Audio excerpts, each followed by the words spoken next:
Hello, അമ്പൂസ് ഗാർഡൻ്റെ പുതിയൊരു വീഡിയോയിലേക്ക് സ്വാഗതം. ഞാൻ ഇന്ന് താമര നടുന്നത് എങ്ങനെയാണെന്ന് കാണിച്ചു തരാം കേട്ടോ. ഞാൻ ഇതിനു മുമ്പ് വേറെ വീഡിയോ ചെയ്തിട്ടുണ്ടായിരുന്നു. 1 വർഷം മുൻപാണ് കേട്ടോ ചെയ്തത്. 1.5 വർഷമായി വീഡിയോ ചെയ്തിട്ട്. അപ്പം അത് കുറച്ച് ലെങ്തി ആയിപ്പോയി വീഡിയോ. അതുകൊണ്ട് പെട്ടെന്ന് ഞാൻ പറഞ്ഞു പോകുന്ന ഒരു രീതിയിൽ ഒരു വീഡിയോ എടുക്കുവാണേ. അപ്പം ഇപ്പോഴും താമര നടാൻ അറിയാൻ മേലാത്തവരും അല്ലെങ്കിൽ പുതുതായിട്ട് നടുന്നവരും ഒക്കെ ഒത്തിരി പേര് സംശയം ചോദിച്ചു വരുന്നുണ്ട്. അപ്പം അവർക്ക് വേണ്ടിയിട്ടാണ് കേട്ടോ ഈ വീഡിയോ. ഒരുപാട് പേർക്ക് താമര നടാൻ വളരെ എളുപ്പമാണ്, ഒരു പ്രയാസവും ഇല്ല. താമര നടാനായിട്ട് വളരെ എളുപ്പമാണ് കേട്ടോ. അപ്പോൾ ചാനൽ ആദ്യമായിട്ട് കാണുന്ന കൂട്ടുകാർ ഒന്ന് സബ്സ്ക്രൈബ് ചെയ്ത് സപ്പോർട്ട് കൂടെ ചെയ്യണം കേട്ടോ.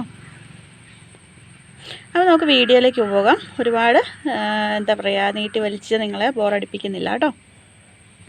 ഇതുപോലെ ഒരു വലിയ ഒരു പോട്ടാണ് കേട്ടോ എടുത്തിരിക്കുന്നത്. താമര നടുന്ന പോട്ടുകളൊക്കെ ഏകദേശം അറിയാം.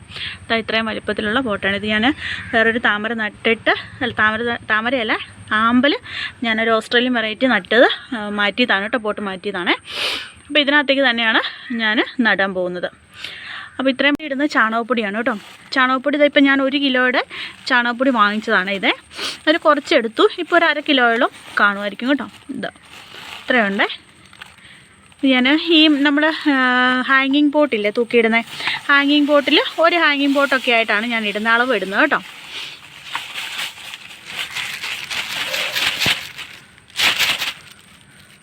ഉണ്ടല്ലേ, ഞാൻ തന്നെയാണ് വീഡിയോ എടുക്കുന്നത്, അതുകൊണ്ട് കാണാമെന്ന് തോന്നുമല്ലേ.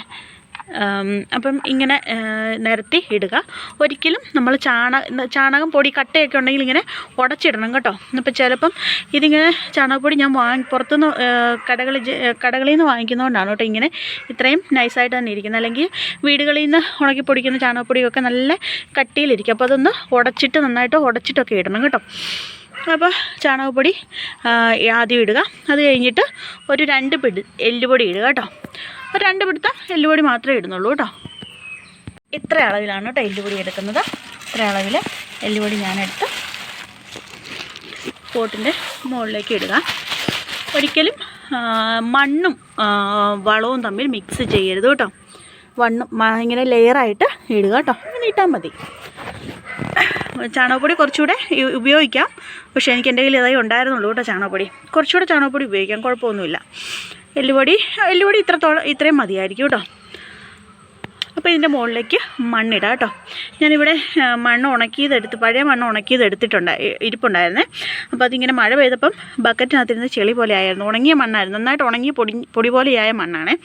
അപ്പം അതുകൂട്ട് മണ്ണ് കുറച്ച് ഇതിൻ്റെ മുകളിലേക്ക് ഇടുകയാണ് കേട്ടോ. എന്നിട്ട് ഞാൻ എൻ്റെ മുകളിൽ നല്ല മണ്ണ് ഇടുകയാണ്.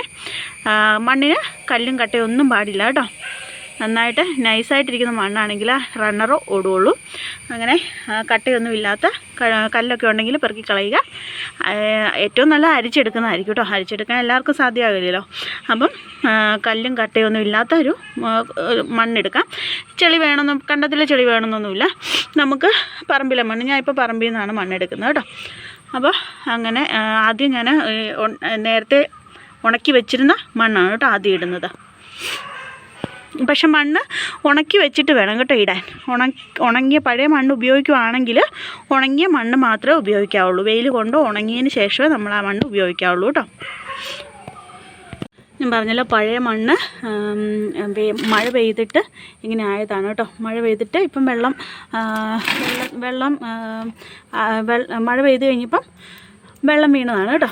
അപ്പോൾ ഇനി നമുക്ക് നല്ല പുതിയ മണ്ണ് ഈ ലെവല് ഇത്രയും ഒരു 3/4 ഭാഗമൊന്നും ഇടണ്ട, 1/2 ഭാഗം മിച്ചം മണ്ണ് നമുക്ക് ഇടാം കേട്ടോ. കുറച്ച് മണ്ണ്, പുതിയ മണ്ണും കൂടി നമുക്ക് ഇടാം അതിൻ്റെ മീതേക്ക്. ഒരിക്കലും വളം ഈ മണ്ണിൻ്റെ കൂടെ മറ്റുള്ള ചെടികൾ നടുന്ന പോലെ കൂട്ടി മിക്സ് ചെയ്തിട്ട് നടരുത് കേട്ടോ. അതാണ് പ്രത്യേകം ശ്രദ്ധിക്കേണ്ടത്. മിക്സ് ചെയ്ത് നട്ടാൽ ചാണകപ്പൊടിയൊക്കെ അല്ലേ, അപ്പം നമുക്ക് പെട്ടെന്ന് പായൽ കയറും ഈ പോട്ടിനകത്ത്, പെട്ടെന്ന് പായൽ പിടിക്കും കേട്ടോ. അപ്പോൾ ഇങ്ങനെ ഈ മണ്ണ് ഇങ്ങനെ നിറച്ചിടും. ഇപ്പം പറമ്പിൽ നിന്ന് എടുത്തായതുകൊണ്ട് വേരൊക്കെ ഉണ്ട്.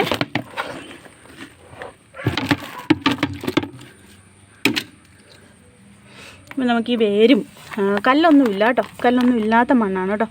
റബ്ബറിൻ്റെ ഇലയൊക്കെ ഉണ്ട്. റബ്ബറിൻ്റെ ഈ വേരും ഒക്കെ നമുക്ക് മാറ്റിക്കളയണം. എന്നിട്ട് നല്ല ലെവലാക്കി ഇങ്ങനെ വെച്ചിട്ട് ഇപ്പം ഏതാണ്ട് വെള്ളമൊക്കെ ഉണ്ട്, ചെളി പോലെ തന്നെയാണ് ഇരിക്കുന്നത് കേട്ടോ. മഴ പെയ്ത് നനഞ്ഞ് കിടക്കുമല്ലേ. അപ്പോൾ കുറച്ച് വെള്ളം തളിച്ചേച്ച് ഒന്ന് ചെളി പോലെ ആക്കിയെടുക്കാം കേട്ടോ.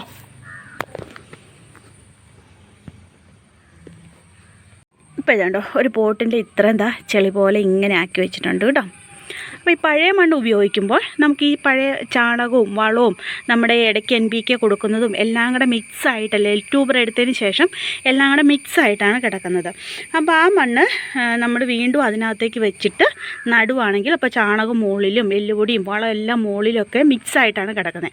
അപ്പോൾ നമുക്ക് പെട്ടെന്ന് നമ്മുടെ വെള്ളത്തിനകത്ത് പായൽ പെട്ടെന്ന് പിടിക്കാൻ ചാൻസ് ഉണ്ട് കേട്ടോ.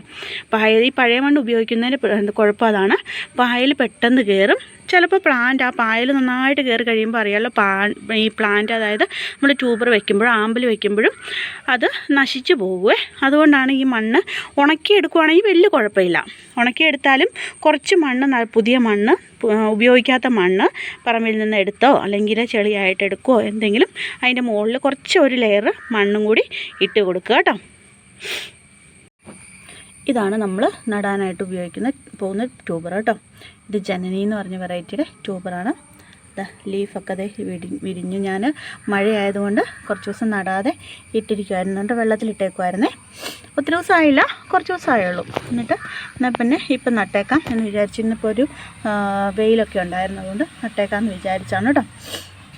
അതെ, ഇതെല്ലാം പുതിയ ലീഫ് ഇതേ ഇവിടുന്ന് ഈ ഗ്രോത്ത് ടിപ്പൊക്കെ ഓക്കെ ആയി വരുന്നുണ്ട് കേട്ടോ.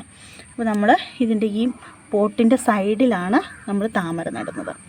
കണ്ടല്ലേ, ഈ സൈഡിൽ ഇങ്ങനെ ഒരു ചാല് പോലെ ഇങ്ങനെ എടുക്കുക കേട്ടോ. ഇതുപോലെ ഇങ്ങനെ ചാല് പോലെ എടുക്കുക. എടുത്തതിന് ശേഷം ഈ ഗ്രോത്ത് ടിപ്പൊന്നും മണ്ണിനടിയിലേക്ക് പോകാൻ പാടില്ല. ഇത് കണ്ടില്ലേ, ഗ്രോത്ത് ടിപ്പ് മണ്ണിനടിയിൽ പോകരുത്. ഇപ്പം ഒത്തിരി ഒന്നും താഴ്ത്തി വയ്ക്കുകയൊന്നും വേണ്ട. ഇതുകൊണ്ട് ഇതിൻ്റെ സൈഡിലൊക്കെ ഗ്രോത്ത് ടിപ്പുണ്ട്. ഒത്തിരി നമ്മൾ മണ്ണിനടിയിലേക്ക് താഴ്ത്തി വയ്ക്കുകയൊന്നും വേണ്ട. ഇപ്പോൾ ഒരു കല്ലോ എന്തെങ്കിലുമൊക്കെ ഇടുന്ന എടുത്ത് ഗ്രോത്ത് ടിപ്പ് മണ്ണിനടിയിലേക്ക് പോകാതെ നോക്കുക കേട്ടോ. അപ്പം ഞാനിവിടെ ഇതിൻ്റെ മുകളിൽ കല്ല് വയ്ക്കും. ഇതിൻ്റെ ഗ്രോത്ത് ടിപ്പുണ്ട്, അതിപ്പം വെള്ളം ഒഴിക്കുമ്പോഴത്തേനും ഞാനത് ശരിയാക്കി എടുക്കും, കുഴപ്പമൊന്നുമില്ല. അതങ്ങ് ഓക്കെ ആയി വന്നോളും, പൊങ്ങി വന്നോളും. ഇതിൻ്റെ മുകളിൽ ഞാനൊരു ഓടിൻ്റെ കഷ്ണമോ എന്തെങ്കിലും ഞാൻ വയ്ക്കും. ഇത് പൊങ്ങി പോരാതിരിക്കാൻ വേണ്ടിയിട്ട് കേട്ടോ. നമ്മൾ വെള്ളം അങ്ങോട്ട് ചെന്ന് കഴിയുമ്പോഴത്തേനും ഇതിപ്പം വെള്ളം അങ്ങ് ചെന്ന് കഴിയുമ്പോഴത്തേനും നമുക്ക് പൊങ്ങി പോരാതിരിക്കാൻ വേണ്ടിയിട്ട് ഞാൻ ഇവിടെ ഒരു ചെറിയൊരു ഗ്രോത്ത് ടിപ്പ് മുട്ടാതെ ഈ നടുഭാഗത്ത് ഒരു ഓടിൻ്റെ കഷ്ണം അങ്ങോട്ട് വയ്ക്കും കേട്ടോ. അപ്പം കുഴപ്പമില്ല. ഇനി ഒരിക്കലും വെള്ളം കുത്തി ഒഴിക്കാൻ പാടില്ല. ഒരു ഓസ് ഇട്ടിട്ട് ഇലയോ ഒരു പേപ്പറോ എന്തെങ്കിലും ഒരു കവറോ വല്ലതും വെച്ചതിന് ശേഷം കുറേശ്ശെ വെള്ളം ഒഴിച്ചു വിടുക കേട്ടോ. കണ്ടോ, ഇതുപോലൊരു ഓടിൻ്റെ കഷ്ണം എടുത്തിട്ട് ഇത് ഗ്രോത്ത് ടിപ്പ് ഇല്ലാത്ത സ്ഥലത്ത് നടുക്ക് ഞാനൊന്ന് വെച്ച് കൊടുത്തു കേട്ടോ.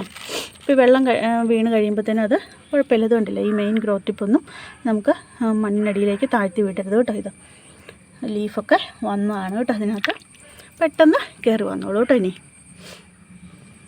ഇതുപോലെ ഞാൻ ആ ചാണകപ്പൊടി കൊണ്ടുവന്ന് ആ പ്ലാസ്റ്റിക്കിനകത്തേക്ക് തന്നെ അതിൻ്റെ മുകളിലേക്ക് വെച്ചു കേട്ടോ.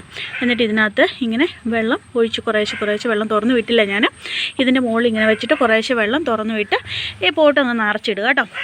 അപ്പോൾ നമുക്ക് ഇത്രയും മണ്ണ് കണ്ടില്ലേ, എന്തോരം മണ്ണാണ് വേണ്ടതെന്ന് കണ്ടില്ലേ. ഇതാണ് മണ്ണ്, ഇത്രയും മണ്ണാണ് വേണ്ടത്. ഇനിയിപ്പം വെള്ളം നിറച്ചങ്ങോട്ട് ഇടാം കേട്ടോ. പിന്നെ അതുപോലെ തന്നെ ഷെയ്ഡിലൊന്നും വെക്കരുത്, വെയിലത്ത് തന്നെ വെക്കുക കേട്ടോ. കണ്ടില്ലേ, എൻ്റെ പോട്ടും ഇരിക്കുന്ന കണ്ണാണ്. ഇത് പോട്ട് ഇവിടെയാണ്. ഇതാ ആകാശം ഇങ്ങനെ നമുക്ക് കാണാവുന്ന രീതിയിൽ ആകാശവും ഇങ്ങനെ പോട്ടും തമ്മിൽ നമുക്ക് സൂര്യപ്രകാശം നന്നായിട്ട് കിട്ടണം. രാവിലെ തൊട്ട് വൈകുന്നേരം വരെ, ഉദിക്കുന്ന തൊട്ട് അസ്തമിക്കുന്ന വരെ നമുക്ക് വെയിൽ വേണം കേട്ടോ. അപ്പോൾ ഇത്രയൊക്കെ ഉള്ളൂ വീഡിയോ. ഇഷ്ടമായവർ സബ്സ്ക്രൈബ് ചെയ്യാനും ലൈക്ക് ചെയ്യാനും കമൻറ്റ് ചെയ്യാനും ഒന്നും മറക്കല്ലേ. കുറച്ച് ലെങ്ത് കൂടിപ്പോയി കേട്ടോ വീഡിയോയ്ക്ക്. എന്നുവെച്ചാൽ ഞാൻ തന്നെ വീഡിയോ എടുത്ത് ഞാൻ തന്നെ ചെയ്യുന്നതുകൊണ്ടാണ് കേട്ടോ ഇത്രയും ലെങ്ത് ആയി പോയത്. അപ്പം വീഡിയോ ഇത്രയേ ഉള്ളൂ. പറഞ്ഞ പോലെ തന്നെ ഇഷ്ടമായവർ സബ്സ്ക്രൈബ് ചെയ്യാനും ലൈക്ക് ചെയ്യാനും കമൻറ്റ് ചെയ്യാനും ഒന്നും മറക്കല്ലേ. വെള്ളം നിറച്ചിടാം കേട്ടോ. ഇതിപ്പോൾ ഞാൻ നിറച്ചിടും. ഒരു കാര്യം കൂടെ പറയാൻ വിട്ടുപോയി, വെള്ളം നിറച്ചിട്ടിട്ടുണ്ട് കേട്ടോ. അതുപോലെ തന്നെ ഈ വെള്ളം എനിക്കിപ്പോൾ ക്ലിയറായിട്ടാണ് കേട്ടോ കിടക്കുന്നത്.